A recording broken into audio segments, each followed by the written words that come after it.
Party అదేవిధంగా జనసేన రాష్ట్ర party ఆదేశాల మేరకు సమన్వయ సమావేశం ఏర్పాటు చేసుకోవడం జరిగింది. ఇరు పార్టీల ముఖ్య నాయకులందరూ కూడా హాజరవటం, ఈ రాక్షస ప్రభుత్వాన్ని గద్దె దింపడానికి ఏదైతే అరాచకంగా పరిపాలన చేస్తుందో, అప్రజాస్వామికంగా పరిపాలన చేస్తుందో, దౌర్జన్యపూరితంగా వ్యవస్థలను నిర్వీర్యం చేస్తూ వ్యవస్థలను చెప్పు చేతుల్లో పెట్టుకొని ప్రజాస్వామ్యానికి ఒక మాయన మచ్చగా చేస్తున్నటువంటి వైఎస్ఆర్ కాంగ్రెస్ పార్టీ గద్దె దింపడమే ధ్యేయంగా, ప్రజాస్వామ్య పరిరక్షణ ధ్యేయంగా ప్రజలకు అనేక ఇబ్బందులు పడుతున్నారు. దోపిడీలు, దౌర్జన్యాలు జరుగుతున్నాయి, అత్యాచారాలు జరుగుతున్నాయి. ఉదాహరణకు నేను కావల్లో ఒక ఆర్టీసీ డ్రైవర్ ఒక హార్న్ కొట్టినందుకు వైసీపీ నాయకులు కాళ్ళతో చేతులతో కొట్టేసి చంపేసే స్థితి కల్పించినటువంటి పరిస్థితి. ఈరోజు కూడా ఒక అరెస్ట్ కూడా జరగలేదు.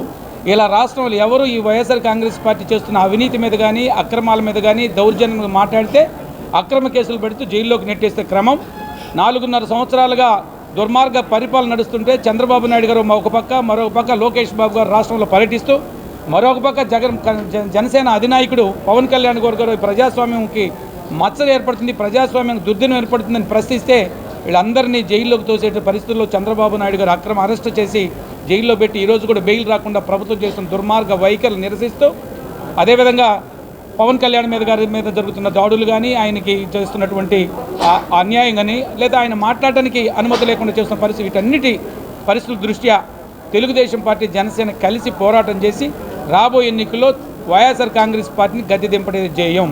ఈ దుర్మార్గ ప్రభుత్వాన్ని గద్దె దింపడానికి సంయుక్తంగా కలిసి పనిచేస్తూ రాష్ట్ర పార్టీ ఇచ్చే ఆదేశాల మేరకు ఇద్దరం కూడా కలిసి ఇక్కడ జిల్లాలో వైసీపీకి వ్యతిరేకంగా జనసేన, తెలుగుదేశం పార్టీ కలిసి పనిచేస్తాయని మీకు సవినయంగా మనం చేసుకుంటాం.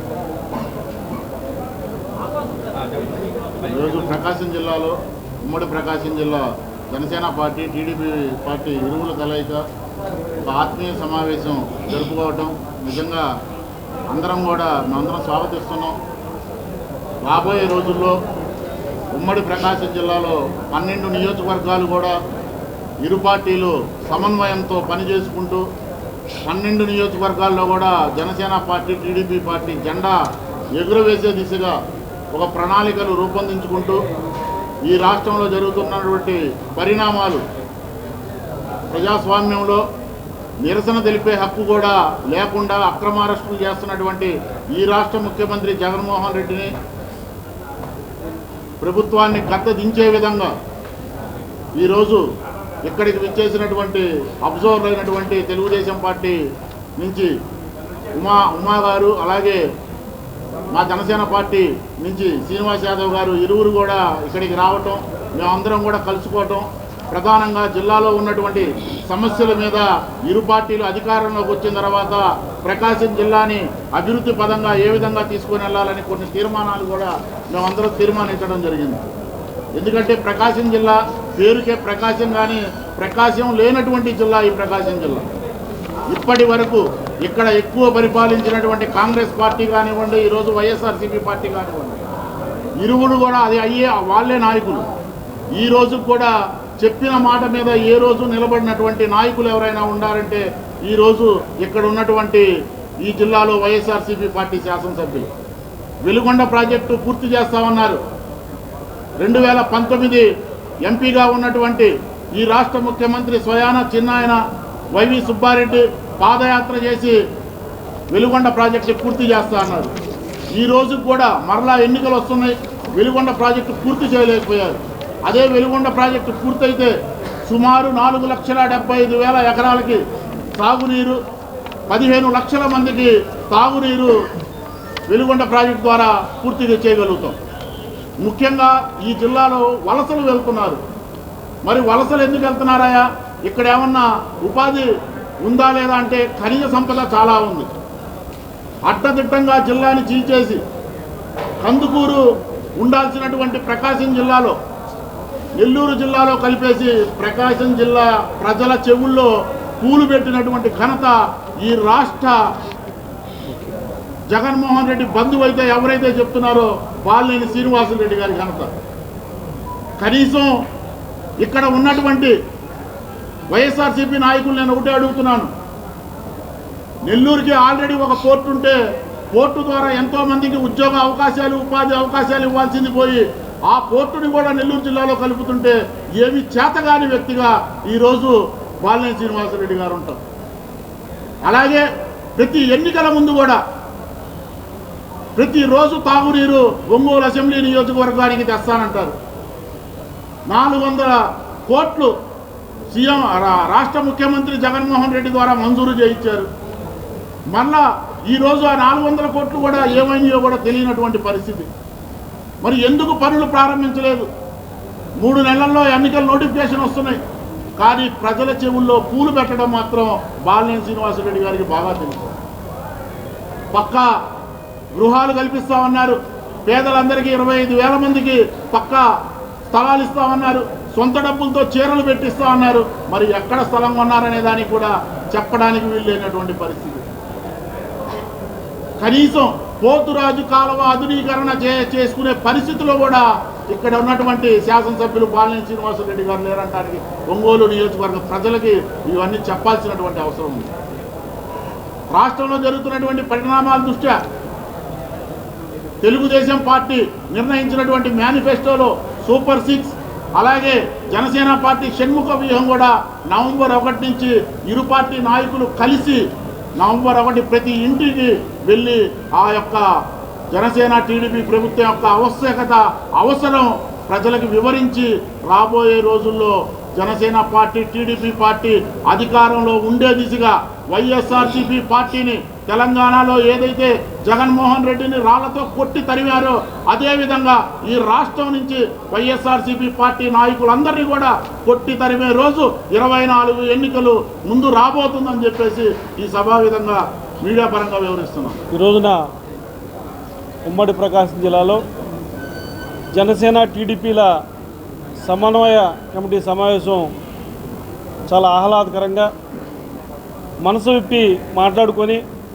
రాబోయే రోజుల్లో ఈ ప్రభుత్వం చేస్తున్నటువంటి ప్రజా వ్యతిరేక విధానాలను ఏ విధంగా ఎండగట్టాలి, ప్రజలను ఏ విధంగా రాబోయే ఎన్నికల్లో ఈ ప్రభుత్వానికి వ్యతిరేకంగా ఏ విధంగా ఎన్నికల్లోకి తీసుకెళ్ళాలి, ఈ యొక్క ఉమ్మడి కలయిక 2 పార్టీల ఉమ్మడి కలయికని ప్రజలు ఏ విధంగా ఆశీర్వదించాలనే విషయాలపై చాలా స్పష్టంగా ఇప్పటివరకు కూడా మాట్లాడుకోవడం జరిగింది. ఇకపోతే ఈ రాష్ట్ర ప్రభుత్వం ఏర్పడిన వెంటనే మా రాష్ట్ర అధ్యక్షులు పవన్ కళ్యాణ్ గారు ఒకటే మాట చెప్పారు, ఒక 6 నెలల పాటు మేము వేచి చూస్తాం, 6 నెలల పాటు మీరు మంచిగా పరిపాలిస్తే మేము ఎక్కడా కూడా మిమ్మల్ని విమర్శించాం, మీరు మంచిగా పరిపాలించిన తర్వాత మేమే మీకు మంచిగా మీరు పరిపాలిస్తూ ఉన్నారని చెప్పి కూడా ప్రశంసలు ఇస్తామని చెప్పుకున్నారు. కానీ రాష్ట్ర ప్రభుత్వం ఏర్పడిన 3 నెలల కాలంలోనే భవన నిర్మాణ కార్మికులను పట్టగొట్టడం జరిగింది. వెంటనే పవన్ కళ్యాణ్ గారు చెప్పారు ప్రభుత్వానికి, గత ప్రభుత్వంలో కూడా చంద్రబాబు నాయుడు గారికి కొన్ని సూచనలు చేశారు, అటువంటి సూచనలు ఈ ప్రభుత్వానికి కూడా చేశారు. భవన నిర్మాణ కార్మికులు పట్టగొడతా ఉన్నారు, మీరు ఇసుకను ఆపేశారు, మీరు ఎక్కడైతే అక్రమంగా ఇసుక అమ్ముకోవడం కోసం ఇసుకని తవ్వకుండా ఆపేస్తే భవన నిర్మాణ కార్మికులు ఇబ్బంది పడుతూ ఉన్నారు, వారు భోజనానికి కూడా లేనటువంటి పరిస్థితి వస్తూ ఉందంటే దానికోసం ఈ ప్రభుత్వంలో పెద్దలు కానివ్వండి, ఈ ప్రభుత్వంలో మంత్రులు కానివ్వండి, ఎమ్మెల్యేలు కానివ్వండి పవన్ కళ్యాణ్ గారిపై వ్యక్తిగత విమర్శలు తేవడం జరిగింది. అప్పుడు వెంటనే వైజాగ్ నుంచి కూడా భవన నిర్మాణ కార్మికుల కోసం ఒక లాంగ్ మార్చ్ తీసుకొని వైసీపీ ప్రభుత్వానికి అప్పుడే ఒక భయం అనేది ఏర్పాటు చేయడం పవన్ కళ్యాణ్ గారు ఒక్కరికే సాధ్యమని ఎప్పుడు తెలియజేస్తున్నాం. లేకపోతే ప్రస్తుత పరిస్థితుల్లో ఎప్పుడైతే 3 నెలల కాలంలో మీరు చేసుకున్నటువంటి పరిస్థితి, అట్లానే గత ప్రభుత్వం చేపట్టేటువంటి ఒక కట్టడాన్ని కూడా చంద్రబాబు నాయుడు గారి ఇంటి పక్కన ఉందని దాన్ని కూడా ప్రజల సొమ్ముతో కట్టినటువంటి కట్టడాన్ని కూడా మీరు పడగొట్టడం అనేది ప్రజల సొమ్ముని దుర్వినియోగం చేయడం అవుతుందని చెప్పి కూడా తెలియజేస్తున్నాం. తర్వాత క్రమక్రమేణా ప్రతిపక్ష రాజకీయ పార్టీలు ఎవరు కూడా ప్రభుత్వాన్ని విమర్శించకూడదనే దురుద్దేశంతో చంద్రబాబు నాయుడు గారిని కానివ్వండి, లోకేష్ బాబు గారు కానివ్వండి, పవన్ కళ్యాణ్ గారు కానివ్వండి, మిగతా ఉన్నటువంటి కుల సంఘాలు కానివ్వండి, ప్రజా సంఘాలు కానివ్వండి, ఉద్యోగ సంఘాలు కానివ్వండి, వీరందరి మీద కూడా కేసులు పెట్టి వేధిస్తున్నటువంటి ప్రభుత్వానికి వ్యతిరేకంగా మనం గలమెత్తాలి, మన ప్రజలందరినీ సమాయత్తం చేయాలని పవన్ కళ్యాణ్ గారు గత సంవత్సరమే చెప్పారు. ఈ రాష్ట్రానికి పట్టిన దరిద్రం జగన్మోహన్ రెడ్డి ప్రభుత్వం, రాబోయే రోజుల్లో వైసీపీ విముక్త ఆంధ్రప్రదేశ్గా చేయడమే నా లక్ష్యం, నేను ఓటు చీలనివ్వనని చెప్పి ఆ రోజే గత సంవత్సరం చెప్పడం జరిగింది. అందులో భాగంగానే ఎప్పుడైతే ఈ ప్రభుత్వాన్ని రాకుండా చేస్తారని చెప్పారో వెంటనే ఆయనపై కూడా కక్షపూరితంగా కేసులు పెట్టడం జరుగుతూ ఉంది. ఇప్పుడు చూస్తూ ఉంటే ఆంధ్రప్రదేశ్ అంటే అభివృద్ధి చేసింది ఎవరంటే చంద్రబాబు నాయుడు. ఈ రాష్ట్రంలో ప్రజాదరణ కలిగిన నాయకుడు ఎవరంటే పవన్ కళ్యాణ్ గారు. వీళ్ళిద్దరినీ కలవకూడదు. వీరిద్దరు కలయిక వల్ల మనం ఇంటికి వెళ్ళాల్సి వస్తున్న వైసీపీ పెద్దలందరూ కూడా చాలా కుట్రపూరితంగా పవన్ కళ్యాణ్ గారిని ఆంధ్రప్రదేశ్ రానివ్వకుండా, చంద్రబాబు గారిని బయట తిరగకుండా జైల్లో పెట్టడం అనేది కార్యక్రమం తీసుకొని ప్రజా వ్యతిరేకతని మూటగట్టుకున్నటువంటి ప్రభుత్వాన్ని ఇంటికి పంపాలనే ఉద్దేశంతోనే పవన్ కళ్యాణ్ గారు చంద్రబాబు నాయుడు గారికి మద్దతుగా రాజమండ్రి సెంట్రల్ జైలుకి వెళ్ళి పరామర్శించిన తర్వాత వెంటనే ఏ క్షణం ఆలస్యం చేయకుండా, ఒక క్షణం కూడా ఆలస్యం చేయకుండా చంద్రబాబు నాయుడు గారికి మద్దతుగా ప్రజా వ్యతిరేక విధానాన్ని అవలంబించినటువంటి వైసీపీ ప్రభుత్వాన్ని పడగొట్టడం కోసం నేను తెలుగుదేశం పార్టీకి ప్రజా మద్దతుని కూడగడతానని చెప్పి ఆ రోజున టీడీపీ పార్టీకి మద్దతు తెలియజేయడం జరిగింది. అంటే ఈ రోజున ప్రజలందరూ కూడా స్వాగతిస్తూ ఉన్నారు ఈ కలయికని. రాష్ట్రంలో ఉన్నటువంటి ప్రతి వ్యక్తి కూడా, మహిళలు కానివ్వండి, పెద్దలు కానివ్వండి, యువత కానివ్వండి, ప్రతి ఒక్కరు కూడా ఈ రెండు పార్టీల కలయికని ఆహ్వానిస్తూ ఉన్నారు, మాకు ఆశీస్సులు అందజేస్తూ ఉన్నారు. అదే బాటలోనే రాబోయే ఎన్నికల్లో కూడా ఈ రెండు పార్టీల కూటమి ప్రభుత్వాన్ని ఏర్పాటు చేయడం ఖాయం.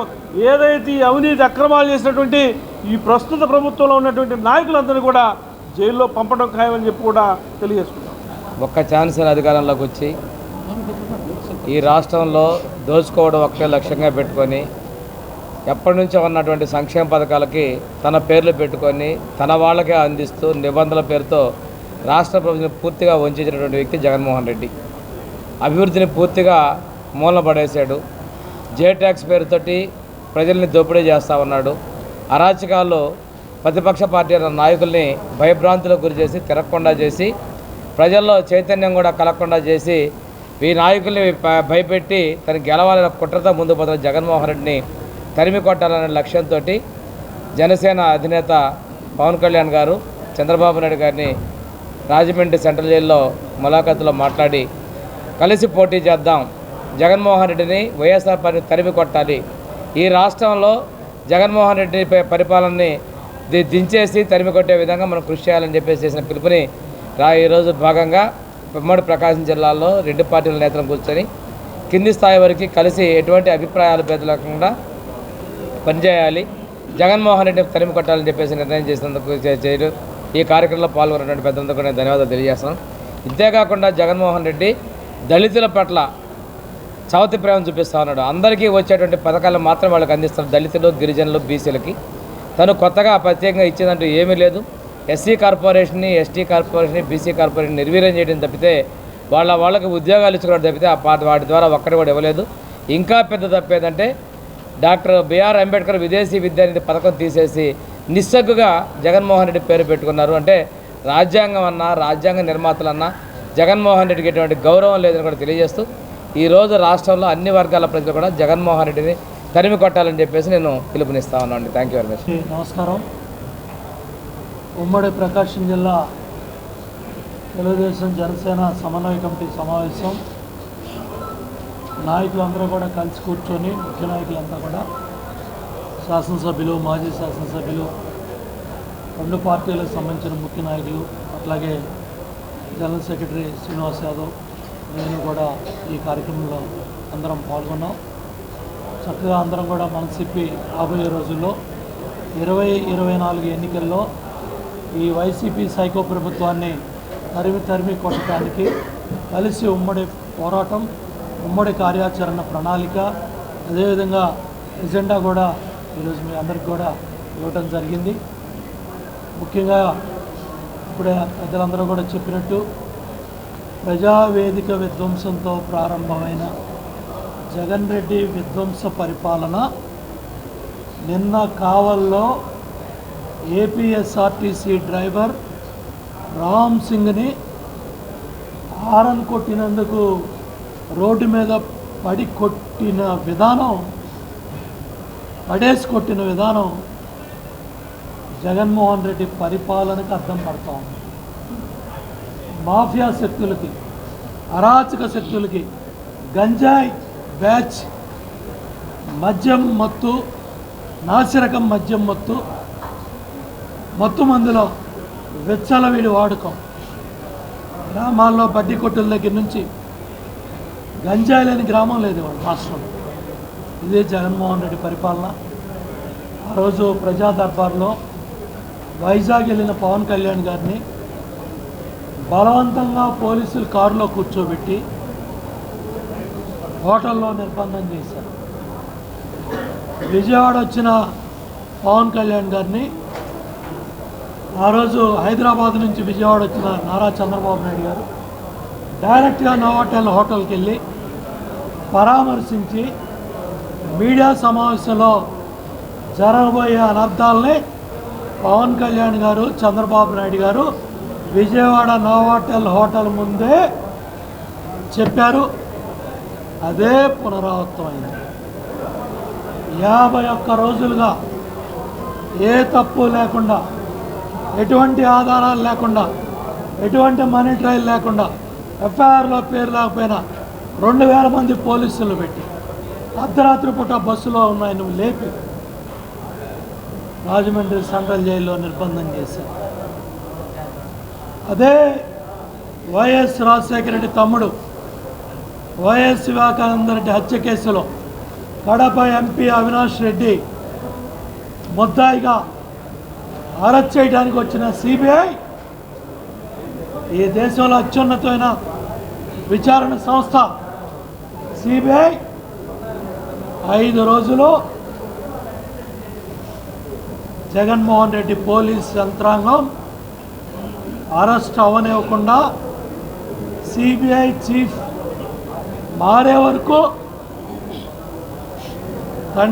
తల్లి ఆపరేషన్ అడ్డం పెట్టుకొని జగన్ రెడ్డి పోలీసులు కొంతమంది కాపాడారు. వ్యవస్థలను మేనేజ్ చేయటం అంటే ఇదే. ఏదైతే నిన్న లోకేష్ బాబు మాట్లాడారో 100 కోట్లు వెచ్చలవిడిగా ఎన్ని కోట్లు ఎక్కడ ఖర్చు పెట్టాలో ఇవాళ ప్రజాధనాన్ని అడ్డగోలుగా లాయర్లకి గంటకు 2-3 కోట్లు ఖర్చు పెడతాం. సీనియర్ కౌన్సిల్స్ని కోట్ల రూపాయలు ప్రజాధనం ఖర్చు పెడతా ఉన్నాం. ఎవడబ్బా సొమ్మని అడుగుతున్నాం? జగన్మోహన్ రెడ్డిని అడుగుతున్నాం. ఎవడ బాబుగాడి సొమ్ము? ఇవాళ ఈ జిల్లాలో కబ్జా చేయి, సెటిల్ చేయి, ఇది జిల్లాలో జరుగుతున్న కార్యక్రమం. మీ ఆస్తులకే రక్షణ లేదు, మీ పొలాలకు రక్షణ లేదు, మీ స్థలాలకు రక్షణ లేదు. తాత ముత్తాతలు ఇచ్చిన డాక్యుమెంట్ ఆస్తులకు కూడా ఈ జిల్లాలో రక్షణ లేదు. సిగ్గు లేదు. జగన్ రెడ్డి బాబాయ్ వైవి సుబ్బారెడ్డి మొన్నటిదాకా ఎలగబెట్టాడు పదవులో. ఈ జిల్లాలో దుర్మార్గాలన్నిటికీ కూడా ఈ వైవి సుబ్బారెడ్డి, శ్రీనివాసరెడ్డి, ఈ డ్రామాలు కొట్లాట్లన్నీ కూడా డ్రామా కంపెనీ నాటకాలు ఇవన్నీ కూడా దొంగల ఊళ్ళు పంచుకొని ఓటాల్లో తేడాలు వచ్చినాయి కాబట్టి కొట్టుకుంటున్నారు. వెలుగొండ జగన్ రెడ్డి ఏం చెప్పావయ్యా? 2020 July, 22 August, 2022 September, 2023 October Veligonda tunnel పూర్తి చేసి నీళ్ళు ఇచ్చి ఈ జిల్లాకు వస్తారన్నావు. ఏం చెప్పావు? సీఎం స్థానంలో ఉన్న వాడు అంటే ఆ రోజు చంద్రబాబు నాయుడు గారు ఉన్నాడు కాబట్టి ఈయన భాష, సీఎం స్థానంలో ఉన్నవారు ఇచ్చిన మాటకు కట్టుబడి ఉండాలని, మాట తప్పితే పదవి నుంచి దిగిపోవాలని ముఖ్యమంత్రి జగన్ రెడ్డి చెప్తూ ఉంటాడు. ఏడాదిలోనే వెలుగొండ ప్రాజెక్టు పూర్తి చేసి కరువు ప్రాంతానికి సాగునీరు అందిస్తానన్న జగన్మోహన్ రెడ్డి ఏటా కొత్త మాట చెప్తూ మాట తప్పి మడమ తిప్పి ఇప్పుడేం సమాధానం చెప్పి అక్టోబర్ పోతూ ఉంది, నవంబర్ రాబోతూ ఉంది. సిగ్గు లేకుండా గత ప్రభుత్వాలు తవ్విన టనల్ 1 నీళ్లు లేకుండా జాతికి అంకితం చేస్తాడంట. సిగ్గుందాయా జగన్? సిగ్గుందా జగన్మోహన్ రెడ్డి? నీళ్ళిచ్చి టన్నుల్లో నిర్వాసితులకు డబ్బులు ఇచ్చి నీళ్లు కాలువల్లో పారాలి, టన్నుల్లో నీళ్లు రావాలి. గత ప్రభుత్వాలు, కాంగ్రెస్ ప్రభుత్వం చంద్రబాబు నాయుడు గారు తవ్విన టనల్కి నువ్వు ప్రారంభోత్సవం చేయటం ఏంటయ్యా? నువ్వు జాతకంకితం చేయటం ఏంటి? సిగ్గు సరం ఉంటే వైసీపీ నాయకులు ఇవాళ జగన్ రెడ్డి కుట్ర ఇది ఈ జిల్లా ప్రజలకి చెప్తాం. ఇవాళ కృష్ణా డెల్టా చివరి భూములు ఈ జిల్లాలో పంటలు ఎండిపోతూ ఉన్నాయి. 11 లక్షల ఎకరాలు నాగార్జున సాగర్ రైట్ కెనాల్ కింద గుంటూరు ప్రకాశంలో పంటేసే పరిస్థితి లేదు. 450 మండలాలు కరువు విలయతాండవం చేస్తూ ఉంది. వానదేవుడు నీ పార్టీలోనే ఉన్నాడు కదా జగన్ రెడ్డి, నువ్వు నొక్కే బటను వాన బటన్ ఎందుకు నొక్కట్లా? నొక్కు, వాన బటన్ కూడా నొక్కు. చాలా కబుర్లు చెప్పేవాడు కదా, వానదేవుడు మా పార్టీలో ఉన్నాడు అంటే ఇవాళ కరువు కూడా ప్రకటన చేయటానికి సిగ్గుపడతా ఉన్నాడు. ఎందుకంటే కరువు మండలాలు ప్రకటన చేయటానికి నామోషిగా ఉంది. ఎన్నికల ముందు ఓట్లు దండుకోవటానికి కరువు మండలాలు ప్రకటిస్తే నామోషిగా ఉంటుందని ఇవాళ గ్రామాల్లో తాగునీరు లేదు, సాగునీరు పంటలు వేసిన పరిస్థితి లేదు, వేసిన పంటలు ఎండిపోతున్నాయి. రైతాంగానికి 7 గంటలు కరెంట్ ఇవ్వలేకపోతున్నాడు. తడిసిన పొలమే తడుస్తూ ఉంది. కింద ప్రాంతానికి నీళ్ళు వెళ్ళట్లా. గొళ్ళకమ్మ గేట్లు పెట్టలేనాడు. నువ్వేం ముఖ్యమంత్రి? ఇటువంటి దద్దమ్మ, ఇటువంటి చేతకాని వాడు ఈ రాష్ట్రానికి అవసరమా? గొళ్ళకమ్మ గేటు ₹1 కోటి ఖర్చు అవుద్ది. మీ ఫేసులు నమ్మి ఒక్కడొచ్చి గొళ్ళకమ్మ గేట్లు పెట్టట్లా. ఇవాళ గొళ్ళకమ్మ కింద ఆయకట్టు పోయింది. జిల్లాలో లిఫ్ట్ ఇరిగేషన్లు పోయాయి, సాగర్ నీళ్లు లేవు. చాలా ఘోరమైన పరిస్థితులు ఉమ్మడి ప్రకాశం జిల్లాలో ఉన్నాయి. కాబట్టి తప్పకుండా బాబు షూరిటీ భవిష్యత్ గ్యారంటీ తెలుగుదేశం జనసేన నాయకులు షణ్ముఖ వ్యూహంతో ఇవన్నీ కూడా ప్రజల్లో తీసుకెళ్తాం. లక్షలాది ఓట్లు ఇవాళ వలస ఓట్లుగా చూపించి గ్రామాల్లో కార్యకర్తలు, నాయకులు, అటు జన సైనికులు అవ్వచ్చు, తెలుగుదేశం పార్టీ కార్యకర్తలు అవ్వచ్చు, సానుభూతి పరులు అవ్వచ్చు, అడ్డగోలుగా లక్షల సంఖ్యలో ఓట్లు తొలగించారు. అటు బూత్ స్థాయిలో అందరం కలిసి ఈ ఓట్ల పరిశీలనలో ఈ రాబోయే 45 రోజులు ఓటర్ లిస్టులో ప్రతి ఒక్క ఓటు కాపాడుకోవటం, ఈ దొంగ ఓట్లన్నీ కూడా ఎండగట్టడం, పోయిన ఓట్లన్నీ కూడా జాగ్రత్తగా తెచ్చుకోవటం, ఈ 45 రోజులు ఈ ఎన్నికల షెడ్యూల్ ప్రకటన రాకముందు ఈ కార్యక్రమాలన్నీ కూడా పూర్తి చేస్తాం. 2024 ఎన్నికల్లో కలిసి పోరాటం చేసి 12కి 12 సీట్లకు గెలవాలనే కృత నిశ్చయంతో 2 పార్టీల నాయకులు మనసిప్పి మాట్లాడుకొని ఉమ్మడి కార్యాచరణ ప్రణాళికతో ముందుకెళ్తున్నాం. తప్పకుండా తెలుగుదేశం జనసేన ఐక్యత వర్ధిల్లాలి. తెలుగుదేశం జనసేన ఐక్యత వర్ధిల్లాలి. తెలుగుదేశం జనసేన ఐక్యత. Thank you.